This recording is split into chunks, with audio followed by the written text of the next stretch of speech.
we're ready to play, and a great atmosphere here. Andy has done a great job here at Robert Morris, and his team and the way they competed today. Certainly a credit to him and his staff and the entire Robert Morris community. I went into the locker room at the end of the game and talked to these guys, the 5 seniors. And, one of the things in the last time out that I thought this group of seniors embodied and embraced and, really set the standard for was they never give up. This group for 4 and 5 years, they continue to persevere and battle. And the game is a microcosm of them as people and who they are and how they've persevered. As students and obviously as basketball players, what each one of these guys has gone through on the basketball court is well documented, but the stuff behind the scenes, is revealed in the way that they play. They never give up. They care for each other. And what they've accomplished, I told these guys that, is some of it has never been done before. Some of it was done before their parents were born, and some of it was done before I was born, and and what they have to hang their hat on, and they need to walk out of here, and they need to be proud of what they accomplished individually as players, but as a team, and it's when it comes to an end, it's bittersweet. I still remember my last college basketball game. Unfortunately, it was against Robert Morris, so we share that, Keith. We don't share anything from a basketball standpoint because you were 20 times the player that I was, but. It ended against Robert Morris in the Sovereign Bank Arena in Trenton, New Jersey, my senior year. And those are the memories that that you try to eliminate from your mind. And I'm disappointed that these guys weren't able to, to win that championship and experience March Madness. But I told them not to worry about that stuff and think about all the great things that they've done, not just for the basketball program, but for my family and for St. Francis University. I mean, they're special kids, and and an opportunity to coach these guys and be around them for the last 6 or 7 months as a team, and I told each one of these guys, there's a pain that they feel right now, and I don't know when, I don't know where, I don't know how, but that pain and that struggle and what they're feeling right now, it's going to make them better people down the road. They're going to be better, whether it be a better husband, a better father, a better basketball player down the road. These guys have a bright future ahead of them, and they need to use it so that they can, at some point, learn from it. I don't know when it is or where it's going to be, but they'll be better, and there are better things ahead for all 5 seniors, on and off the court.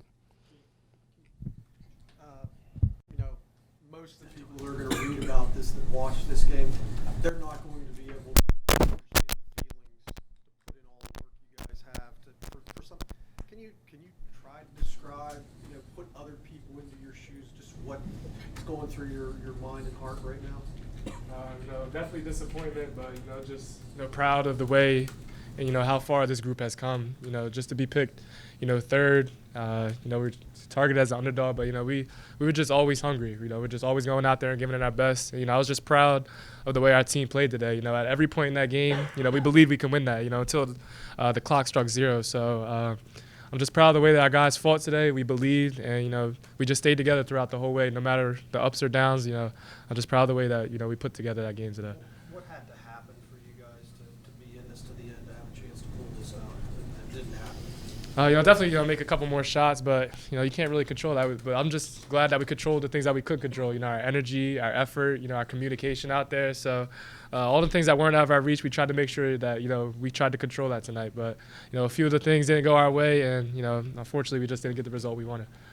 Rob, they got to you with the offensive rebounds right off the bat, and they got a lead in their environment. So when that happened, just how difficult was everything after those first handful of minutes? It was important for us to get off to a great start, especially in their gym. And, from an execution standpoint, then each possession becomes even more and more important. And I thought that, some of those offensive rebounds and some of those putbacks didn't allow us to get out in transition, especially in a game where we've played each other 3 times now in the last, probably 2.5, 3 weeks. So they knew what we were going to run. They know our personnel. I mean, Keith's been around for 4 years. Isaiah's been around for 5 years. So it was important that we got some free runs at the basket. But with them getting offensive rebounds, we weren't able to get those free runs, especially early. And I thought it was going to be key for us to get off to a good start. Unfortunately, we didn't. Isaiah had the 30 against him in the first time. He struggled shooting the ball the last 2 games against him. And it looked like they really closed out well. And what did they do? What adjustments did they make on Isaiah specifically after the first game? You know, I think you hit the nail on the head. More of his shots were contested. And, you know, I think a lot of that had to do with our inability to get stops, because the same thing happened to us the last time we were down here, you know, especially early. You know, we weren't able to get him some easy looks. You know, and this late in the season, the best way to get an easy look is in transition. And, you know, when you can't get that lid off early, certainly for a guy like Isaiah, he's going to keep plugging, he's going to keep shooting, but you need to try to get him some uncontested shots you know, as early as possible. When Coach subbed you out with about a minute to go, what's kind of going through your head as you exit the court the final time and any question? You know, just looking back at all that we've been through, you know, my 4 years that we've been here, the senior class, just to be able to walk out with them one more time, that was just big time for me. But, you know, I'm just proud of, you know, everything that we can accomplish as a team these last 4 years. You know, the culture back in the day, you know, they were struggling, but, you know, they helped us throughout the way. Each year they just kept trying to give us advice to just keep trying to build that program to a new level. So I'm just proud of how far the program has come now, and just to see that for the last time, you know, walking off that court, you know, it was just cool to see. I know you're close with all the seniors, but specifically Isaiah, what's that embrace like with you guys in the locker room? I mean, I'm just telling him, you know, keep his head up. You know, we did all that we could do for, you know, these past 4 years, and like Coach Krimmel said, you know, there's better things, you know, to come out in the future. But you know, just to take this disappointment now, you know, hopefully use it as fuel, but you know, just don't be satisfied. You know, just let it sting for a little bit, but you know, just keep working and just keep getting better. Well, we're talking about this as if it's the last time, but there are other invitational tournaments out there. Any thoughts? I mean, if you get a CIT bid or something like that, I mean, you're going to accept it, or is it still something that's up for discussion? I mean, those are things that are up to discussion, because there are obviously financial implications, and you know, I mean, there are a lot of things that go into that. So, I mean, right now we're gonna focus in on these guys. You know, what we did here tonight, give Robert Morris credit, you know, and make sure that we, you know, give them a proper send-off, because each one of these kids, I mean, I love them to death, and you know, the pain and the anguish that you feel when you see that. If it is the last time, it is the last time, but these guys left it all out on the court, and if we're fortunate enough to play another game, great. But you know, for what these guys have done to represent St. Francis University, and you know, I told him there's one word, and we put it all over, he used it, we put it all over our shirts. It's believe. It came from Jay Money.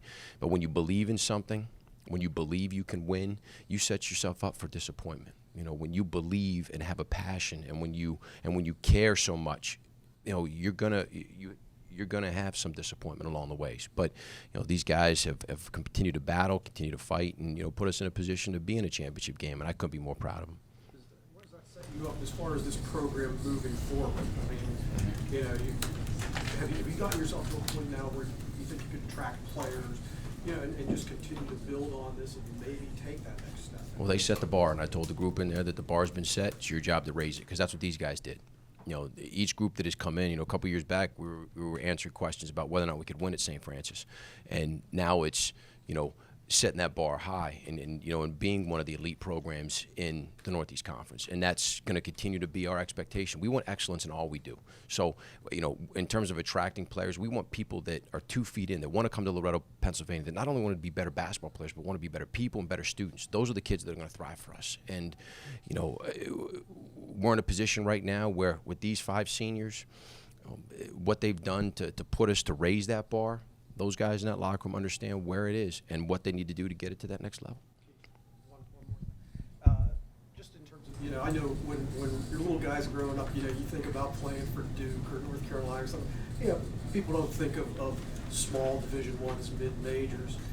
But now you've been through this at that level. You know, how closely are you going to be following this program, you know, in the next year, 2 years, 10 years? I mean, what's your experience in Loretto meant to you? I mean, I'll be following it very closely. You know, Loretto is my second home. And I met some my brothers there that I'll probably be in touch with for life. So, you know, just to be a part of that culture, you know, I just want to stay with it. You know, I don't want to, you know, sway away from it or anything. You know, just keep supporting those guys, following on, checking up on coach, checking up on the players. Try to get a couple more visits down there because, you know, I grew up a lot these last 4 years from when I started as a freshman, so I'm very thankful for Loretto, St. Francis. You know, I'm just going to keep supporting, you know, doing as much as I can, you know, just to be a part of that community. Rob, one more. Go ahead, Rob. You and Andy have had fair share of battles over the years. He's now 17-8 in NEC tournament games. In your opinion, what do you feel makes it so difficult to coach against him in the NEC tournament, when season's on the line? I think he gets his kids to play hard.